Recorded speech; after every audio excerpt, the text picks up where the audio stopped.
नमस्ते सदावत्सले मातृभूमि। हम लोग चर्चा करने जा रहे हैं ऑनरेबल दिल्ली हाई कोर्ट में अमातुल्ला खान की अध्यक्षता वाली वक्फ बोर्ड केंद्र सरकार के, या मैं कहूँ कि डीडीए और जो अर्बन डेवलपमेंट का ऑफिस है उनके डिसीज़न के विरुद्ध गए हैं। हाई कोर्ट में उन्होंने कहा कि साहब इनके डिसीजन का जो विड्रॉवल किया है 123 प्रॉपर्टियां, उनके डिसीजन को विड्रॉ किया जाए, उनके डिसीजन पर स्टे लगाई जाए। और ये जो सरकार 123 संपत्तियां जो कि मनमोहन सिंह सरकार के समय पर दे दी गई, इसे मैं आपको बताऊं क्या है कि वक्फ बोर्ड ने उस पर क्लेम किया होगा, राज्य सरकार उस पर बैठी होगी या केंद्र सरकार उस पर बैठी होगी, केंद्र सरकार उसका डिफेंस कर रही होगी, तो इन्होंने ऑर्डर कर दिया कि इस पर आप डिफेंस मत करिए, संपत्ति इसको जाने दीजिए। जिस समय विड्रॉ कर लिया, अपनी ऑब्जेक्शन से विड्रॉ कर ले, तो सीधी सी बात है कि प्रॉपर्टियां वक्फ के नाम चढ़ गई। और होता भी यही है कि वक्फ कहीं पर बैठी हुई है, जहां पर वक्फ बैठी है वहां से वक्फ को हटाना है, तो जिस किसी व्यक्ति को ये शंका है कि ये वक्फ को प्रॉपर्टी गई ही नहीं, प्रॉपर्टी वक्फ को जा ही नहीं सकती। क्यों? क्योंकि वक्फ एक्ट के अनुसार प्रॉपर्टी वक्फ को जब जाएगी तो जाते समय जिसकी प्रॉपर्टी है, ख़ास तौर से मुसलमान उसका ओनर होना चाहिए, मुसलमान ने उस प्रॉपर्टी को डेडिकेट किया हो या ट्रांसफ़र किया हो। डेडिकेट भी वक्फ वाला औलाद के नाम ना किया हो, ऐसा ना हो कि उसने डेडिकेट अपने बच्चों के नाम किया हो, उसने डेडिकेशन पब्लिक के पर्पस से किया होगा। तो फिर वहाँ मस्जिद बना दी, इमामबाड़ा बना दिया, या फिर नमाज पढ़ने का दूसरा स्थान बना दिया, या कोई रिलीजियस पर्पस से उस ज़मीन को इस्तेमाल करने का कोई और ज़रिया बना दिया, तो फिर वो संपत्ति तो वैलिड वक्फ मानी जाएगी। लेकिन किसी भी संपत्ति पर वक्फ अपना नाम चढ़ा ले और क्लेम कर दे, जैसा कि हम सब कह ही रहे हैं कि वक्फ एक ऑटोनॉमस बॉडी है, किसी भी संपत्ति पर वक्फ क्लेम कर देता है, क्लेम करने के बाद वो डिस्ट्रिक्ट मैजिस्ट्रेट को दे देता है, डिस्ट्रिक्ट मैजिस्ट्रेट उसका कब्जा करवाने के लिए बाध्य है। अगर हमको ऑब्जेक्शन होता है तो कुछ पार्टिकुलर टाइम है 30 दिन का, उसके अंदर वक्फ ट्रिब्यूनल में जाना होता है। अब किसको पता लगा कि हमारी प्रॉपर्टी वक्फ में चढ़ गई, मेरी प्रॉपर्टी कब वक्फ ने क्लेम कर दिया, और वक्फ ने एक कमेटी बनाकर उसका सर्वे करवा लिया, सर्वे करवाकर उसने क्लेम किया, उसके बाद वो उसने डिसीजन ले लिया, डिसीजन को डिस्ट्रिक्ट मैजिस्ट्रेट को दे दिया, डिस्ट्रिक्ट मैजिस्ट्रेट उसको बाध्य है मानने के लिए। तो जब डिस्ट्रिक्ट मैजिस्ट्रेट ने वो प्रॉपर्टी उसको सैंक्शन कर दी, तो फिर अपने को पता लगेगा कि नहीं लगेगा, और कैसे पता लगेगा कि प्रॉपर्टी हमारी है, तो फिर हम किस आधार पर वहाँ वक्फ ट्रिब्यूनल में जाएँ, ये बड़ी भारी समस्या है। लेकिन एक बात निश्चित है कि वक्फ ट्रिब्यूनल में भी जो क्लेम करेंगे, वो क्लेम करने के लिए हमको ध्यान रखना है कि प्रॉपर्टी पर डिस्प्यूट ये है कि प्रॉपर्टी की ओनरशिप वक्फ की नहीं है। अगर रेंट का मामला है, हालांकि अभी 2013 में संशोधन करके रेंट वाले मामले भी उन्हीं को दे दिए, इलीगल पोजीशन के मामले उसी को दे दिए, इंक्रोचमेंट के मामले सब ट्रिब्यूनल को दे दिए, लेकिन फिर भी सिविल कोर्ट का जुरिडिक्शन जिंदा था। सिविल कोर्ट 2013 तक उन मामलों को सुन रहा था, अगर किराएदारी का मामला था या कोई और मामले थे। अब ये जो दिल्ली वक्फ बोर्ड ने क्लेम किया है आज, वो तो बिल्कुल एकदम हैरत अंगेज है, क्योंकि मैंने पूरा प्रकरण आपको पिछले एक लेक्चर में बताया था, लेकिन ये तो सब हैरत अंगेज है जो उन्होंने आज क्लेम किया है। समझिए क्या करते हैं वो। उन्होंने हाई कोर्ट के सामने कहा कि जो डीडीए ने, या जो दूसरी बॉडी है, केंद्र सरकार की बॉडी है, या मैं कहूँ एलजी की बॉडी है, इसको रोक दिया जाए। कारण बताया उन्होंने, कहा साहब 1911, बहुत ध्यान से सुनिएगा, 1911 से ये प्रॉपर्टी वक्फ पर चढ़ी हुई हैं। अब आप सोच सकते हैं, पहला वक्फ एक्ट भारत में 1913 में बना, और वो वक्फ एक्ट जो 1913 में बना था, इम्प्लीमेंटेशन में 1930 में आया था। 1930 में जब वो फाइनल हुआ तो रिट्रोस्पेक्टिव इफेक्ट के साथ उसको लागू किया गया था, जो आज के भारत के संविधान के अनुसार ठीक नहीं। रिट्रोस्पेक्टिव इफेक्ट का मतलब ये हो गया कि वो 2013 से लागू होगा, और ये जनाब ये कह रहे हैं कि साहब ये प्रॉपर्टी तो वक्फ पर 1911 से चढ़ी हुई है। 1911 के, जहाँ तक मुझे अनुमान है कि 1911 का रिकॉर्ड भी अपने पास नहीं होगा, बहुत मुश्किल से रिकॉर्ड बना होगा, और नहीं तो रिकॉर्ड में निश्चित रूप से मैनिपुलेशन किया गया होगा, रिकॉर्ड में निश्चित रूप से बदलाव किया गया होगा, रिकॉर्ड गलत तरीके से तैयार किए गए होंगे। वक्फ के जो जितने ये पैरोकार हैं, इनका खेल ही है, एक नकली डॉक्यूमेंट बनाते हैं, नकली एक वसीयत बनाते हैं, जो व्यक्ति पाकिस्तान चला गया उसके नाम की एक वक्फ डीड बनाते हैं और वक्फ को दे देते हैं, वक्फ उस पर क्लेम करना शुरू कर देता है। अंदर अंदर चूंकि बैकग्राउंड में म्यूजिक चलता है इसलिए वो बात सामने आती नहीं है, सारा कुछ बैकग्राउंड में होता है, और जब हमको 20 साल बाद पता लगता है तब तक मालूम पड़ा खेल खत्म हो गया होता है। ये बड़ी भारी समस्या है। तो आज जो बहुत बड़ा इशू है वो ये है कि 1911 में जब वक्फ एक्ट ही नहीं बना था, पहला वक्फ एक्ट ही 1913 में बना, तो फिर 1930 वाले का ये क्या फार्मूला है भाई? वो ये 1911 का क्या फार्मूला है? अब मैं बताता हूँ हकीकत क्या है। क्या सवाल ये है, क्या 1911 से पहले, हालांकि इन्होंने 1911 के अलावा कहा है कि साहब 1970, 1974, 1976, 1984 हमारे वक्फ बोर्ड के रिकॉर्ड में चढ़ा हुआ था, और वक्फ बोर्ड उसका डिमार्केशन किए हुए है। 4 सर्वे वक्फ बोर्ड ने करवाए। वक्फ बोर्ड का सर्वे कोई फाइनल सर्वे है क्या? सर्वे क्या सरकार ने करवाया तो समझ में आता है कि भाई सर्वे सरकार ने करवाया, सर्वे डीडी ने करवाया समझ में आता है, सर्वे नगर निगम ने करवाया तो समझ में आता है, मतलब म्यूनसिपालिटी ने करवाया तो समझ में आता है। लेकिन सर्वे वक्फ बोर्ड करवा रहा है साहब और कह रहा है कि हमारी प्रॉपर्टियां हैं। अब मेरे पास एक और प्रश्न है, आप, मुझे लगता है कि देश के लोग अगर उसका जवाब दे पाएंगे तो ये एक बड़ी बहस छिड़ जाएगी। मुझे याद है कि जो जमींदारी एवोल्यूशन हमारे देश में आया था, तो जमींदारी एवोल्यूशन में वक्फ को कैसे ट्रीट किया गया था। जमींदारी एवोल्यूशन के जितने जजमेंट उस समय आए थे, सन 1950 के माने 52 के, 54 के, 56 के, 58 के, 60 के, खासतौर से 1954 से पहले, 1954 से पहले, तो उसमें इस प्रॉपर्टी को स्टेट, ESTATE, स्टेट कहा गया था। स्टेट कौन सी? ये जो भूमि है स्टेट मतलब राज्य की संपत्ति कहा गया था। वक्फ भी राज्य की संपत्ति है। बाद में वक्फ एक्ट 1954 पास कर दिया नेहरू जी ने, और ये जो चल रहा था उसके एक्सक्लूसिव राइट दे दिए। 2013 में मनमोहन सिंह ने तो बिल्कुल ऑटोनॉमस बॉडी बना दिया, यानी कि अब वो सरकार से उसका कोई मतलब नहीं है, वो तो खुद में सुप्रीमो है। फिर भी जो मैं लगातार आपको तरीके बताता हूँ, उन तरीकों से वक्फ को चैलेंज किया जा सकता है और करना चाहिए, क्योंकि वक्फ कोई ऑटोनॉमस है लेकिन संविधान नहीं है, वो संविधान के परे नहीं है, संविधान के अंदर ही आता है, कानून के अंदर ही आता है। वक्फ बोर्ड अगर कुछ गलत करता है और वो संवैधानिक नहीं है, कानूनी नहीं है, तो उसको चैलेंज किया जा सकता है।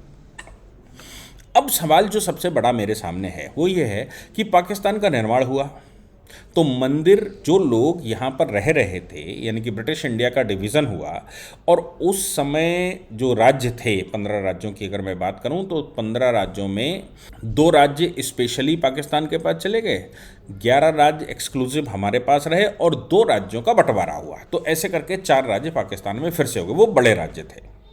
तो अब ये जो बात है कि वहाँ पर प्रॉपर्टियाँ, जो लोग वहाँ पूजा पाठ करते होंगे, हिंदू रहते थे तो उनके मंदिर होंगे, वो मंदिर का स्थान होगा, उनमें कुछ ट्रस्टें बनी होंगी, निश्चित रूप से ट्रस्टें बनी होंगी।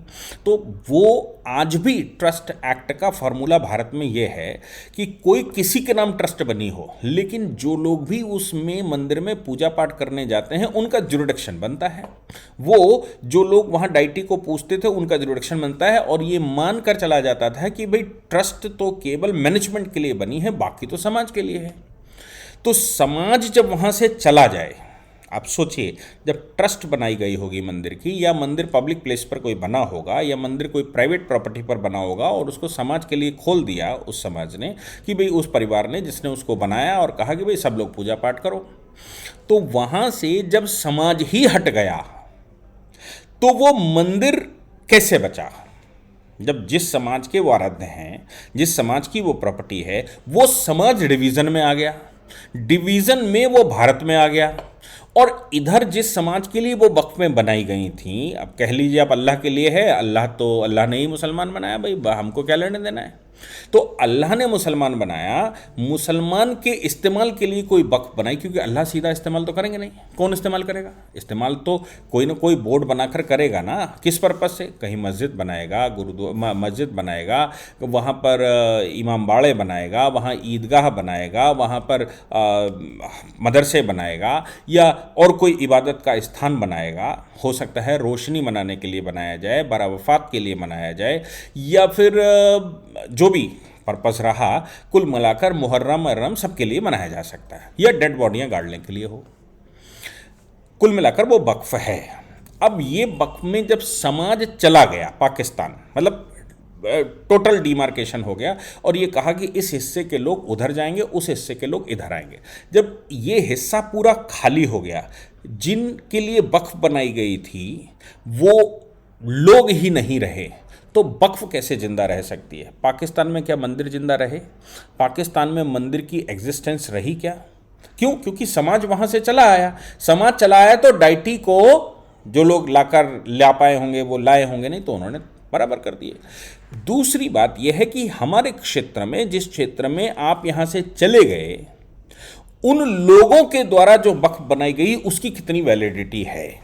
ये सवाल है कि क्या उनकी कोई वैलिडिटी है कि भाई जिन लोगों ने वो वक्फ बनाई थी वो तो पाकिस्तान चले गए लेकिन साहब वक्फ यहाँ रह गई। ऐसे तो कोई व्यक्ति अगर पूरा पाकिस्तान लिख दे, यहाँ आकर कहे कि मैं पूरे पाकिस्तान को मंदिर घोषित करता हूँ क्योंकि मैं ये, और ऐसे किसी भी देश के लिए कोई वक्फ बना दे और लोग वहाँ से चले जाएं, तो क्या ये संभव है कि उस स्टेट को जिसको राज्य घोषित किया गया था, जो राज्य की संपत्ति घोषित करी गई है 1954 तक, वो प्रॉपर्टी वक्फ को दे दी जाए? जैसे मैं बात करता हूं पंजाब की। पंजाब, उस समय का पंजाब का मतलब है पंजाब, हरियाणा, दिल्ली और हिमाचल। यहां से मुस्लिम जड़ से खत्म हो गया था, जड़ से चला गया, क्योंकि पाकिस्तान नजदीक था तो वो पार कर गया बॉर्डर आसानी से। तो यहां एक भी मुसलमान नहीं बचा था, लेकिन साहब वक्फें सबसे ज्यादा वहां हैं। तो जहां इंसान ही नहीं बचा उसके लिए वक्फ कैसे रह सकती है? आप सोच कर देखिए कि जब इंसान नहीं बचा तो वक्फ कैसे रह सकती है? और अगर वो वक्फ की प्रॉपर्टी थी, मैं कहूं कि उससे पहले वक्फ की प्रॉपर्टी थी एज पर वक्फ एक्ट 1913, तो फिर वो प्रॉपर्टी सरकार की हो गई, क्योंकि जिसका कोई नहीं उसका सरकार है। सरकार खुदा का रिप्रेजेंटेशन करती है या भगवान का रिप्रेजेंटेशन करती है। तो जहां कोई नहीं वहां सॉवरन है। सॉवरन का मतलब सत्ता संप्रभु, पूरा संप्रभु है, उसको पूर्ण अधिकार है कि वो उस पर कोई भी निर्णय ले सके। नेहरू को क्या अधिकार है कि वो कोई भी निर्णय लेकर ऐसा कर देंगे पार्लियामेंट में जाए बगैर? ये बड़े भारी प्रश्न हैं। इसलिए ये जो इन्होंने क्लेम किया कि साहब 1911 में ऐसा कुछ था और सर्वे हमने करवाया 1970, 74, 76, 84 का, उनमें ये प्रॉपर्टियां वक्फ के नाम हैं, इसका कोई लॉजिक समझ में आता है? ये इलॉजिकल बातें हैं। तो मैं कहता हूं क्यों नहीं हमारे देश में हम सब मिलकर एक ऐसा फॉर्मेट तैयार करें कि साहब आप हमें सिर्फ इतना बताइए कि जब इंसान यहां से चला गया तो फिर यहां उसकी प्रॉपर्टी कैसे रह सकती है? और जब हमने 1968 में जिस समय एनिमी प्रॉपर्टी एक्ट बनाया, तो जो लोग यहां से चले गए उनकी जितनी संपत्तियां थी वो शत्रु संपत्ति घोषित कर दी गई। तो वो लोग जो वक्फ बना गए वो शत्रु संपत्ति क्यों नहीं है? वो संपत्ति क्यों नहीं राज्य सरकार में या केंद्र सरकार में आ जाती है? ये बड़े प्रश्न हैं। लेकिन साहब, हाँ, अंधेर नगरी चौपट राजा, ऐसा राज नेहरू जी चलाया करते थे और खूब उन्होंने किया। दूसरी बात एक और, भारत का मुसलमान, मैंने देखा कि हर कोई डिबेट, टीवी डिबेटों पे मैं रहता हूं, जब हमने हिंदुस्तान चुना, आप मुझे बताइए, हम दो भाई हैं, पिता की, एक ही पिता की संतान हैं, क्योंकि मैं ये कहता हूं कि हम सब समान पूर्वजों की संतानें हैं, तो हम एक ही पिता की संतानें हैं। अब एक ही पिता की संतानें बंटवारा कर लेती हैं, बंटवारा करने के बाद पार्टीशन हो जाता है। अब चार भाई हैं, दो दोनों का पार्टीशन हो गया, उनमें से एक भाई ये कहता है कि नहीं साहब, जिधर जो दो भाई हैं मेरा इनके साथ ज़्यादा लगाव है, हम इनके साथ रहेंगे, हम इस ज़मीन को नहीं, इस जगह, इस कमरे को नहीं छोड़ते। वो दो भाई भी कहते हैं भाई देखो लगाव बहुत था, अच्छा तुम रह लो। बाद में वो ये क्लेम करता है और ये कहता है कि वो जो उधर वाली मेरी संपत्ति जो मेरे लिए अलॉट करी गई थी वो तो एक भाई ले गया, भाई वो तो वहां चला गया, उसने वो चुन लिया, वो वहां चला गया, मतलब वो पाकिस्तान चला गया, उसने चुन लिया, लेकिन मैं तो यहीं रह गया, इसलिए ये जो दो भाई बाकी हैं इसमें मेरा हिस्सा है। तो ये हिस्सा अगर आपने अपने मन से चुन लिया कि हम यहां रहना चाहते हैं और आपको अनुमति मिल गई एक भाई की, दो भाइयों की तरफ से, सहृदय होने की वजह से, ऐसा होने की वजह से कि उनका उदार हृदय था कि भाई ठीक है तुम भी रह लो, कोई बात नहीं, तुम रह लो भाई हो, तो वो भाई अब ये कहता है कि मेरा 1/3 है इसमें। अब उससे पूछो कि भाई 1/3 कौन से हिसाब से है, तो वो कहता है कि भाई हम 3 लोग हैं, 1/3 है। और वो उससे पूछो कि जो उधर तुम्हारे लिए संपत्ति अलॉट करी गई थी, पार्टीशन करके आधा हिस्सा उधर दे दिया गया था, कहता वो तो साहब हमने चुना नहीं, हमने तो यही चुना, हमने ये चुना इसलिए 1/3 हमको यहां पर दीजिए, उन्होंने वो चुना, उनको पूरी दे दीजिए। क्या ये षड्यंत्र नहीं लगता? तो जो लोग भी ये कह रहे हैं कि साहब यहाँ वक्फ है, हमने हिंदुस्तान चुना इसलिए मुझे वक्फ मिलनी चाहिए। भाई क्यों वक्फ मिलनी चाहिए? पूरे देश में वक्फ की प्रॉपर्टी सरकारी संपत्ति क्यों नहीं घोषित होनी चाहिए? क्यों नहीं वो सरकारी संपत्ति? अच्छा, 1913 से पहले वक्फ का मैनेजमेंट किसके पास था? हमारे पास रिलीजियस एंडोमेंट एक्ट था, उस समय केंद्र सरकार का था, और रिलीजियस एंडोमेंट एक्ट के तहत ही हम करते थे। उसमें मस्जिदों को गवर्न करने का एक अलग से प्रोसीजर था और वो सरकार हुआ करती थी। तो ये जो 1911 वाला इन्होंने फार्मूला रखा है कोर्ट के सामने, ये तो बड़ा हास्यास्पद लगता है कि भाई 1911 में से ये प्रॉपर्टी हमारे नाम थी इसलिए ये प्रॉपर्टी हमको दे दीजिए। मुझे तो ये कॉन्सेप्ट समझ में आया नहीं। आप लोगों को अगर समझ में आता है तो आप लोग निश्चित रूप से लिखेंगे, और जिन लोगों को हमारी बात ये समझ में आ रही है कि भाई ये ओरिजिनल थीम है, वो उस पर गुस्सा निकालने के बजाय ये मत कहिए वो पाकिस्तान चले जाएं, ये मत कहिए बोर्ड खत्म कर दें, एक लॉजिकल लीगल बहस छेड़िए। मैं देख रहा हूं कि अश्विनी उपाध्याय जी लगातार इन पर पीआईएल डाल रहे हैं। आपके पास भी आइडिया हो तो आप राज्य हाई कोर्टों में उसकी पीआईएल डालिए। आपके पास आइडियाज़ हों तो उनको और ढूंढिए, क्योंकि देश बचाना आपका काम है। और जिन्ना की पॉलिसी को भारत में अप्लाई नहीं होने देंगे, ये हमारा सबका दायित्व बनता है। और अगर होने दे रहे हैं तो फिर हम अपने पैर काट रहे हैं। मैं किसी को निकालने के पक्ष में नहीं हूं।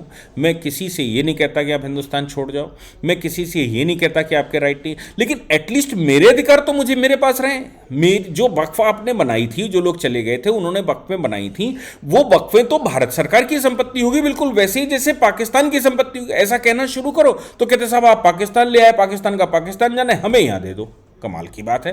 कह रहे हैं हम 70 साल से रह रहे हैं, भाई ने कहा कि रह लो, तो हम कह रहे हैं हम 70 साल से रह रहे हैं इसलिए हमारा तो अधिकार बनता है।